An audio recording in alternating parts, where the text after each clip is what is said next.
안녕하세요. 2025년 3월 25일 화요일입니다.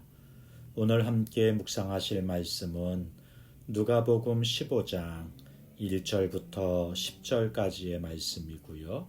제목은 집요한 사랑, 하늘의 기쁨입니다. 누가복음 15장은 잃어버린 비유로 유명한 장이죠.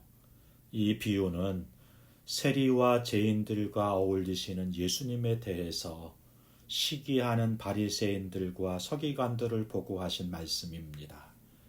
바리새인들과 서기관들은 자신들이 하나님께 사랑받는 자들이고 하나님과 어울리는 자들이라고 생각했습니다.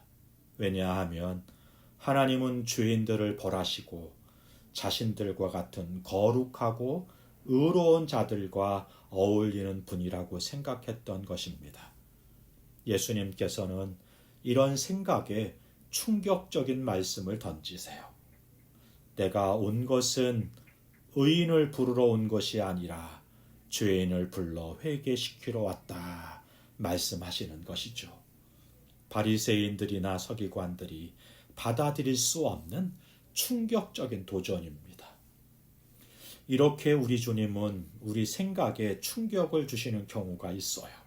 어제도 제자도를 말씀하시면서 나를 따르는 자는 가족과 자신들의 목숨까지도 미워하지 아니하면 제자가 될 수 없다.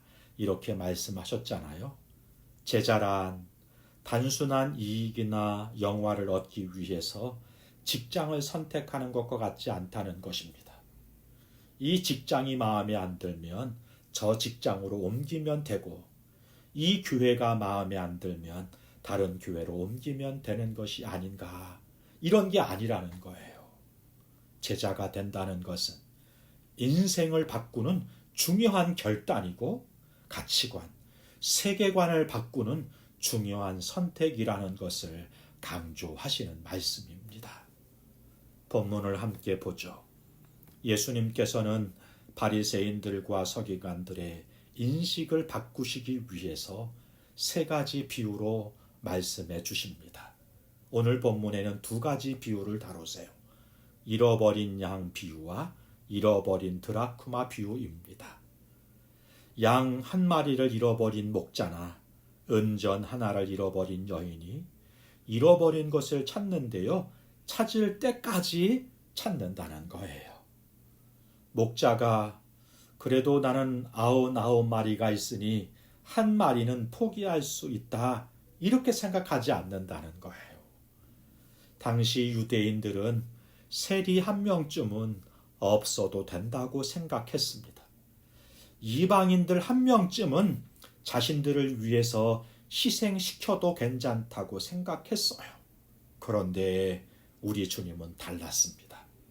제자는 다르게 생각해야 하고 다르게 접근해야 한다 말씀해 주시는 것입니다. 양의 특성상 홀로 자신을 지키지도 못하고요. 먹을 것을 얻을 수 없습니다. 양이 무리를 떠났다는 것은 그러니까 죽은 것이나 마찬가지인 거예요. 목자는 그 잃어버린 양을 찾을 때까지 포기하지 않는다는 것입니다. 여인도 잃어버린 은전 하나를 찾기 위해서 집안을 뒤집어 엎는 수고를 멈추지 않는다는 거예요. 당시 평민들이 사는 집은요, 창문도 없거나 아주 작은 창문과 작은 입구로 만들어졌다고 해요. 이것은 냉난방 기구가 없기 때문에요. 추위를 면하고 더위를 면하기 위해선 이 창문을 아주 작게 만드는 것입니다. 그래서 집안은 낮에도 불을 켜야 할 정도로 어두웠다고 해요. 바닥과 벽도 마찬가지였습니다.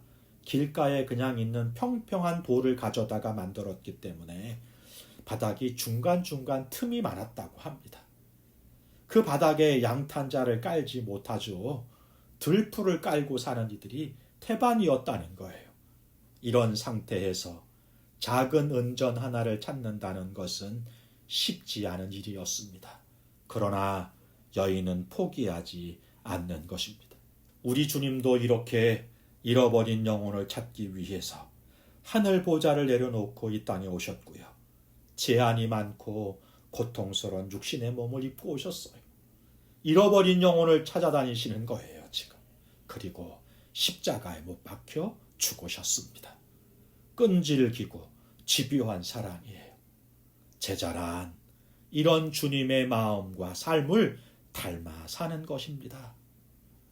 예수님께서 이 비유 가운데 계속 강조하시는 것 중에 하나가요, 바로 함께 즐기자, 그리고 기쁨이 된다라는 말씀입니다.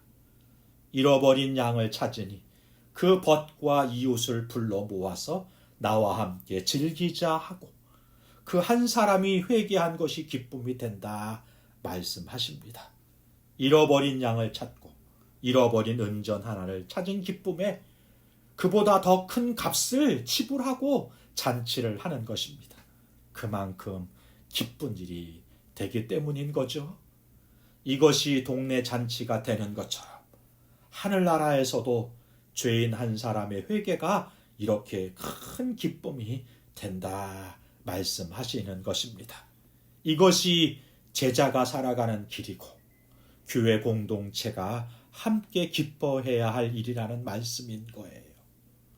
무엇보다 우리가 바로 그 잃어버린 바 되었던 존재였다는 것을 잊지 말아야 하겠습니다. 그렇게 주님이 우리를 찾도록 찾기까지 찾아오셨고 사랑해 주셨습니다. 우리도 주님의 마음을 품을 수 있어야 하겠습니다. 누군가 그 한 사람 정도 없어도 되고 희생시켜도 된다는 생각을 버리고 잃어버린 영혼들, 소외되고 어려운 이웃들을 향해 그리스도의 사랑을 흘려보내고 그 가운데 하늘에서 누리는 기쁨을 이 땅에서 누릴 수 있는 기적이 우리 가운데 일어나기를 소망합니다. 기도하겠습니다. 좋으신 하나님 아버지, 잃어버린 양을 찾도록 찾기까지 찾으시는 그 끈질기고 집요한 사랑이 우리를 구원하셨음을 기억합니다. 주님의 마음으로 한 영혼을 소중히 여기고 주님의 마음으로 대하고 섬기는 삶을 살아갈 수 있는 우리 모두가 되게 하여 주옵소서. 예수님의 이름으로 기도하옵나이다. 아멘. 감사합니다.